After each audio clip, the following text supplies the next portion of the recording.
Hi, everyone. Welcome, welcome, welcome. I am coming to you guys to finish off um, the attachment styles of the zodiac signs.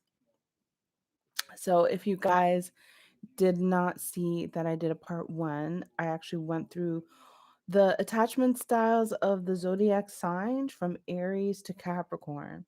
And we talked about how the zodiac signs attach in relationships, whether it's friendships or romantic relationships. Okay. This information is actually real psychology, and it's actually I am getting my resource from the Personal Development School, which is a YouTube channel. And the woman who does it, her name is Thais Gibson, and she does an incredible job in explaining the attachment styles. Okay, so you have everything from clingy to completely dismissive. Okay, everything I'm saying like it's a lot, but there's really only about 2 to 4 attachment styles that you can categorize yourself to be in. And when you take the quiz, you'll actually find that it's similar to astrology in that you can embody all of the attachment styles, but you're just probably going to be more dominant in one type. So, one type of attachment style that they speak about in the personal development school is the preoccupied, the anxious preoccupied. And this is someone who actually can appear to be more clingy. You know, they're more open, so they invest in their partners. They take the time to really dive deep into connect. And so this attachment style is based off of having a lot of nourishment in a younger life, but also dealing with some inconsistencies. And because of this, what we end up happening is that the person feels like if there's anything that's inconsistent that's happening in their adult relationships, they start to cling and they start to have power struggles because as a child, they learned and developed that they lost some kind of security when they were given nourishment and then when it was taken away. Um, the other type of attachment style that I'm not as familiar with is fearful avoidant. And it's similar to the preoccupied in the idea of being fearful. And I won't speak too much on it because I don't have a lot of information, but I'm definitely going to link below if you guys want to check out the personal development school because you can take a quiz and find out your attachment style. The last attachment style is the dismissive. Okay. The dismissive is the person that actually just shuts down, closes down, and guards themselves off. It's very possible that you will find a dismissive person attracted to a clingy person, right? But it's very difficult to find dismissive attracting dismissive. They may be physically attracted to each other, but their ability to attract and to maintain that attraction when you're dealing with a dismissive type of person and another dismissive type of person, it's really hard to maintain that. Why? Well, just listen to what it says.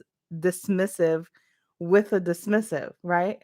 Eventually, something's going to happen. They're going to be triggered. They're going to have some sort of conflict because all relationships do. But the dismissive types are the ones who will close off. They are the ones who learned how to self soothe early in life. They may have actually lacked nourishment in their early life and learned how to deal with that on their own. And quite often, this is where we'll find that the dismissive person is the type that um, self soothes. And the importance of self soothing is essential, especially when you're an adult. But having to be in that position as a child and be forced into it can create a more dismissive personality in which the person closes off and they shut people down, they distance themselves, they cut you off, right? They're like, you can't say that, you can't be this way, you can't tell me that, delete, delete friend requests, block. These are the dismissive types. Okay. So, in regards to this conversation, I've been going through the zodiac signs to assign them an attachment style, right? And we're just going to play with this idea because I just want to introduce you guys to it and play with the astrology that we do on this channel. So I went through Aries through Capricorn in part one, and then I had to cut off because it's quarantine and I'm a stay-at-home mom and it's a snow day and everything made me have to get off at that time. So I'm here to finish the conversation And I thank you if you're here tuning in or if you're watching part two after the live. Okay, so we ended at Capricorn, and I was just about to talk about Aquarius. And it's infamously known that Aquarius is a detached type of energy. Aquarius really wants to explore, but not be so emotionally binded to anything. Um, and so I think it's natural to think that Aquarius is a dismissive type of energy, especially because I was talking about Capricorn and how Capricorns are definitely dismissive because of the Saturnian authority and control, in which they are needing to be in control so much that they will just shut it down if they don't feel like you are doing what they want you to do. And I think that we would naturally think that Aquarius is a dismissive type of personality, but I'm actually going to shift and actually say that Aquarius can actually show a lot of clinginess. It shows up in a very different way. Their detached style can throw you off and making you think that these people are dismissive. And their Saturnian style could also make you feel that way. In a lot of ways, Aquarius energy is really hard to navigate when we're dealing with romantic relationships. And so I know that most astrologers would say, oh, yeah, Aquarius is definitely dismissive. But I actually want to say that Aquarius probably is one of the signs that I truly believe actually navigates in between. They're not extremely clingy at all, but they actually really do desire to be liked and loved. This is because they're on the axis of Leo, and their opposite energy, their shadow side, is to be adored. They also really have a big heart for the world. So where they're clingy, really is to their relationship to the people that can get them into that position that they can influence the world. Okay. So some of these people are their lovers or are their marriage partners, because quite often Aquarius will marry for social status and respect and all of that. And so they can have a level of clinginess. It doesn't show up as a Cancer does, where they're like crying, but Aquarius is like fixed energy. And so this energy manifests in holding on. It manifests in holding on. And so I think that they could be both clingy and dismissive or detached. Um, and then the second one, hey, what's up? 100 grand, opposite of midhaven is in Aquarius. Opposite of your midhaven is in Aquarius. So does that mean your Aquarius is in the fourth house? Let me know if you're still here with us. So moving into Pisces, Pisces, and I think Aquarius and Pisces are both complex energies. And so I think that a lot of people, a lot of astrologers would naturally automatically say that Pisces is tending to be more clingy. But I would actually disagree, because Pisces is rulership over meditation, isolation, and being in your own solitude. And so they may keep their relationships, especially their secure and solid relationships, around, but there's a level of detachment in Pisceans that is very much so present if you are around a lot of Pisces energy. It's very similar to Sagittarius in the need for escapism. So when we're talking about detachment versus dismissive, you'll see that when you really learn this and you figure out which one you are, that it's not the same thing. And while dismissive types can show that they're detached, there's a whole nother level that they're showing in this, right? One of the key things is self-soothing, the ability to self-soothe, to be in your own space, to take care of yourself, right? This is almost the theme of Pisces. Where you have Pisces in your chart is where you're supposed to isolate, meditate, take time for yourself. You know what I'm saying? So this is an act of self-soothing. And so this could show elements of dismissive, right? Instead of dealing or confronting with things, Pisces will naturally go and just be back into their own safe space.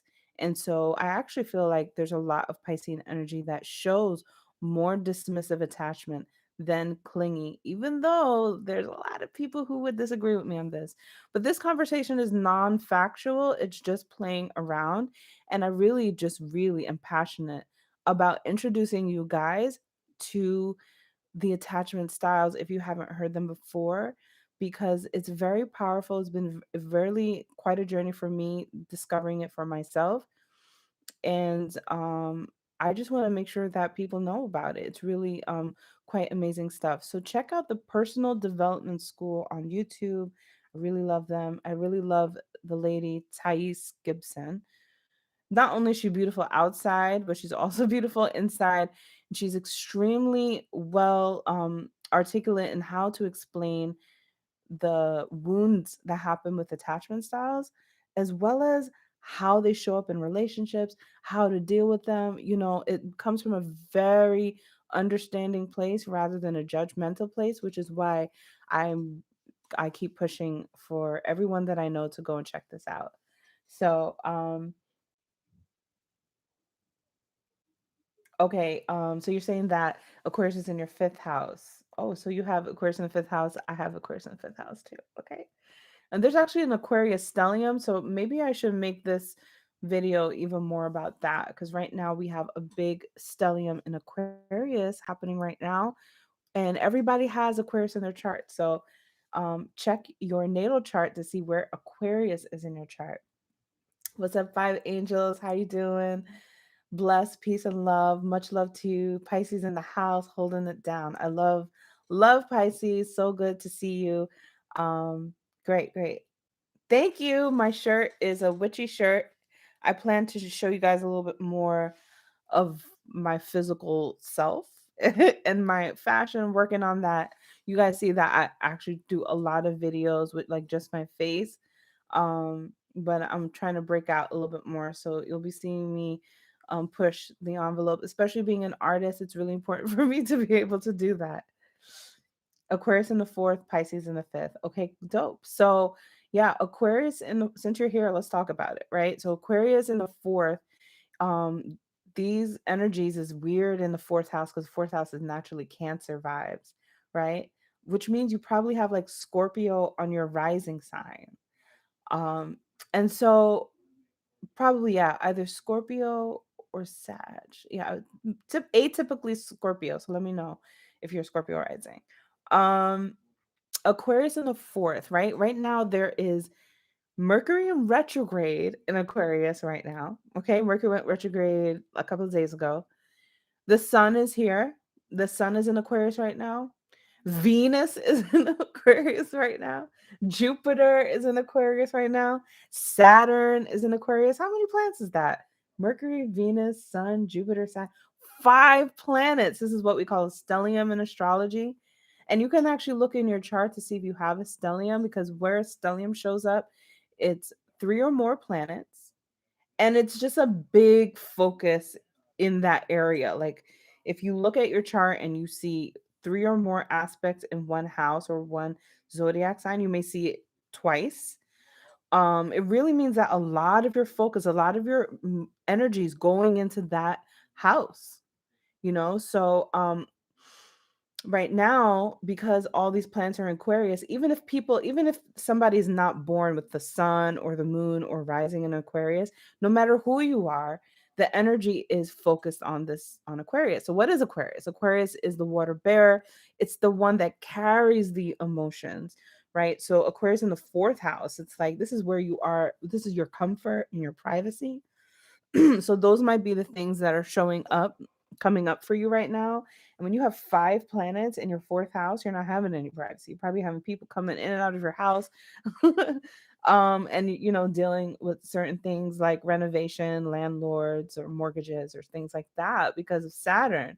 So yeah, where Aquarius is, we're all really focused on that. Now, Aquarius is also rulership of friendships, okay? It's our association with the people that like influence us. You know, like the saying that the five people that you're around the most are the ones that are going to really impact your life.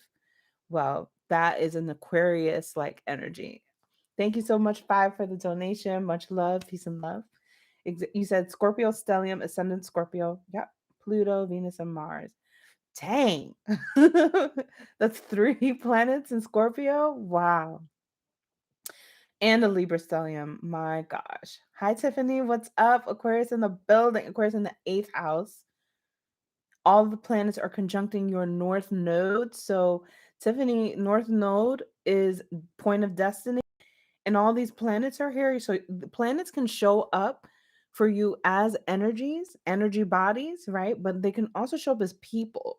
So, it's very possible that where Aquarius is in your chart, these planets are going to be people, right? So Venus in Aquarius is going to be a hot female, very attractive female, or like a little quirky, because Venus in Aquarius females, the feminine energy of Venus is going to be a little bit more quirky, a little bit off the grain, maybe a little, like really like out there, but very attractive because it's Venus. So where Aquarius is, you're going to have that, right?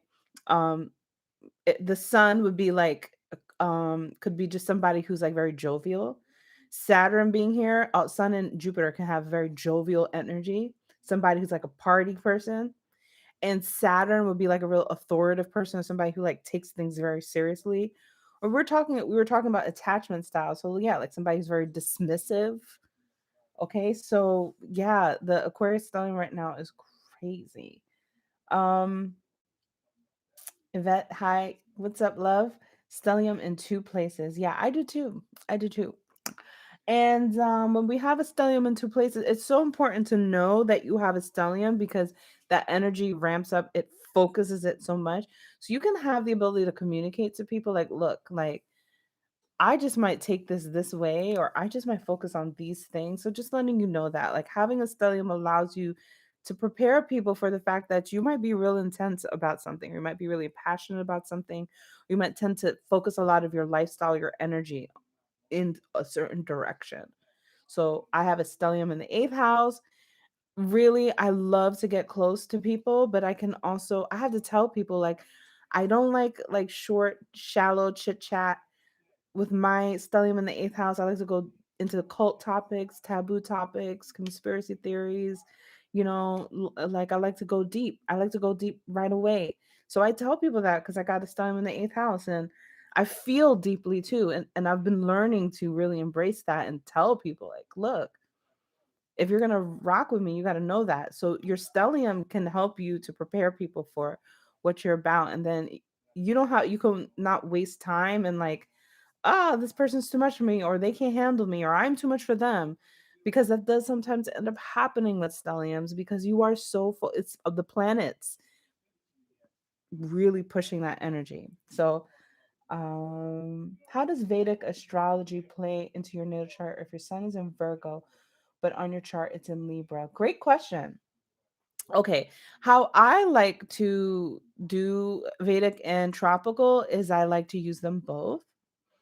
And you can use them both. You really can. You really can. I know that there's a big old astrology war over which one is better than the other, but they're both just based on two different aspects in the sky.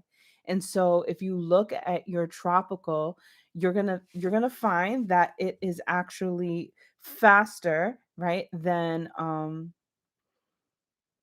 I saying that right? It's 26 degrees slower in Vedic, right? So Vedic is slower than tropical. Why? Well, this is what you need to know about Vedic and tropical, which people just don't explain. There was once a time where the Vedic and the tropical started at the same degree, which was 0 degrees Aries. They both started there. And so they both are based off of 0 degrees Aries, and that's where everything starts. But what happens is that Vedic is focused on the fixed stars, and the fixed stars are like moving together. You see, like how the planets aren't moving together, they're like back and forth, back and forth. But Vedic focuses on the fixed stars, so like the big constellation, and the big constellation as a group of stars, they're slowly moving. So at the point that we are today in 2021, there's a discrepancy. But there was once a point where they all started at 0. So if you understand that, you can understand that you can use them both. Moving past that, there's different ways that astrologers do it. One of my favorite ones, Alicia Sharp, she'll say, oh, my Vedic nakshatras, like, and all that, that's my like soul's calling, and like the tropical is more of my personality. So she'll say that, and I think that's cute. How I do it is I'm both. I'm both. So like I'm a Libra rising in tropical, I'm a Virgo rising in Vedic, and I will utilize both of them. But the way that I really distinguish is through the nakshatras, and learning where your nakshatra is just creates a different relationship to Vedic, where you're not like trying to learn Vedic through a tropical or Western astrology lens. When you start to learn the nakshatras, you'll start to see Vedic as a standalone astrology. And so it's like speaking a different language. Okay. So there's a way to say hello in English, and there's a way to say hello in Spanish. They're both different. They both are saying the same thing. So you're gonna find that that happens. Now you might relate more to your Vedic more than your tropical in some aspects, and vice versa. Planets are the same, and all the planets are the same mathematical or what system, but you may just find that, yeah, like a Virgo rising, I feel more like a Virgo rising. I personally don't. I do feel more like a Libra rising. I feel like I act more like a Libra rising. But I also can see the Virgo energy. So you are going to develop a specific personal relationship to astrology. And I don't recommend that you listen to somebody tell you how to use them, but somebody can show you how they're both correct, like how they're both allowed, and then you can take off with it as you want. But that's something that I really wanted to do, was to talk to you guys about your nakshatras, and like have a whole like, let's go through the list and I'll talk about the nakshatras, and we could talk about it from your Vedic point of view, and you can start to see like what that's like. So I'll probably do a live for that. I said that I would, and then it fell apart. Okay, if that's Aquarius is in the 10th house, dope. So Aquarius in the 10th house, which means that all these planets are pushing you are very much so in the public eye, or pushing you to slowly gain that recognition. What's up, 305? Peace and love. Love you all. Thank you guys so much for being here. Um, Mars, Pluto, and rising all in the first house. Venus, North Node, the Sun in the 12th. Yeah, two stelliums in consecutive energies, and one house is the end and the other house is the beginning. So I feel like you're a great starter and a finisher, like a starter and a closer. Yes.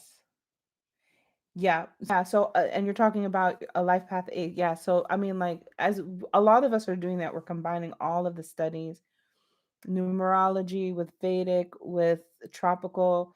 I mean, they're there for you, and they all are correct. Yeah. So, well, let me talk to you guys about the Aquarius nakshatra, because at least we can get an idea of what that is, right? So, let me pull up the list, and I'll talk to you guys about a very specific nakshatra in Aquarius. So, where Aquarius is in your chart, this nakshatra is being ignited. Um, so let's talk about that real quickly. Okay, so the nakshatra that I'm talking about is Dhanishta. Let me find it really quickly. And in Western, Dhanishta happens at 17 degrees Aquarius into 0 degrees Pisces. So if you are looking at your tropical or your Western, right, and you're a Pisces, like 5 right now, he says he's a Pisces. So like this would be perfect. You're looking at your Western chart. Equal to that, you would be, if you are anywhere between 17 degrees Aquarius and 0 degrees Pisces, the Dhanishta nakshatra is right there in Vedic, okay? And these are the moon mansions. So they base this off of the constellations, and it's just so beautiful. Um and of course everything is based off of stories, right? And how the ancient ancestors watched the stars, and events were happening in their life in correlation to the stars. And so these are the ways in which mythology happens with Greek, Greek mythology, Roman mythology, African, or I hate African, let's say Ethiopian, or you know, um, you know, I'll say African, our African heritage. All of these things are based off of speaking and talking about stories and events and watching the stars. And this is how we come up with these ideas, concepts, and all of that, right? At least that's the basics. Of course, there's a lot more to it, but this is where they get Dhanishta. And Dhanishta nakshatra is actually considered the most famous, in which that's the motto of of the nakshatra, is the most famous. And so people who are born under this nakshatra, and specifically women, they sometimes become one of the most adored or famous women. Okay, now the Dhanishta nakshatra is very interesting because you can also find that the women who are born under this nakshatra are actually more heavy set. I mean, in America, we would probably call them plus size, but they're not always the case. Like Cindy Crawford, she is not plus size, but she is a Denisha Nakshatra. We see that she was like a model of the models, right? So the idea of modeling is such a big thing in Aquarius energy. That is whether you're looking at it from tropical or from Vedic, because Vedic pulls in the nakshatra and it equals out to set from 17 and on. Okay. And I want to talk about this specifically. Let me look at where the planets are and are any planets in it, because I'm going to do a quick little talk on Ti and Tiny, and I want to bring in, I believe one of them is Aquarius. You guys tell me if you know about that and show you guys that in another video. Um yeah, so the only planet right now that is past 17 degrees is Mercury, which is in retrograde. So um when all of these planets, Venus, but specifically Jupiter, Saturn, the Sun, right? They're all going to get past 17 degrees eventually. When they do, we're going to be looking at some really interesting things happen, very strange things, very strange information coming up with very important model or famous people. So it happens a lot in Leo energy, but it also happens a lot in Aquarius energy because of the Dhanishta Nakshatra. Now, these women who are typically, it's what I've studied more, are the women, because I watch Claire Nakti, if you guys know her, and she has a few videos on this. And she focused on the models and how a lot of them, like in Aquarius, beauty is progressive and it becomes something that's more like robotic. I couldn't find a right word, but it's robotic in the sense that let me take this beauty and multiply it. Make it be like the epitome of what beauty is and multiply it. So like when I think of Aquarius beauty, I'm thinking of like creating a mannequin that is your idea of a model and then replicating that mannequin over and over again. This is not for Venus and Aquarius beauty, like when I talk about the fashion and beauty. No, I'm just talking about how Aquarius energy is, right? When it comes to love, relationships, and beauty, they take it scientifically and take it from its humanity and put it into something that is um an object. Okay, so Dhanishta Nakshatra in Aquarius, these models under the most famous nakshatra are sometimes very much so objectified, right? But not just in the sense of, people like, fantasizing. I mean, everybody does that. And I'm not here to judge you, but a lot of the times they feel objectified, they feel used because it's about taking body parts. It's about taking body parts and replicating those things, making them more robotic, making it more digitalized, right? More non-human, right? Android like. These are the things that happen. So we can't always see this in a tropical astrology, that it happens on a sexual level with Aquarius. And this is where Aquarius is extremely about beauty and sexuality more than we give it credit for in tropical astrology. We don't see it. But if you learn Vedic and you learn the nakshatras, you'll see that just like how Scorpio is considered a sexual sign, Aquarius is considered the sign for lifestyle influencers through the likes of the model body, the model beauty. Okay. Because they take the model, like an actual human model, they meaning the Aquarius light, the Aquarius light family, they take the beauty and replicate it digitally, replicate it industrially, right? They make they take the human, it's like the Madame Tussauds House of Wax or something like that, but with like robots or whatever. So this is what happens in Aquarius. Things get very strange because now humanity is now under an experiment, and specifically Dhanishta, women or men too, but people who are really focused on becoming seen, right, have to understand that through the Aquarius nature of things, you have to be a body part. You're just a number. You're just a number for Aquarius to use your body, to use your body parts.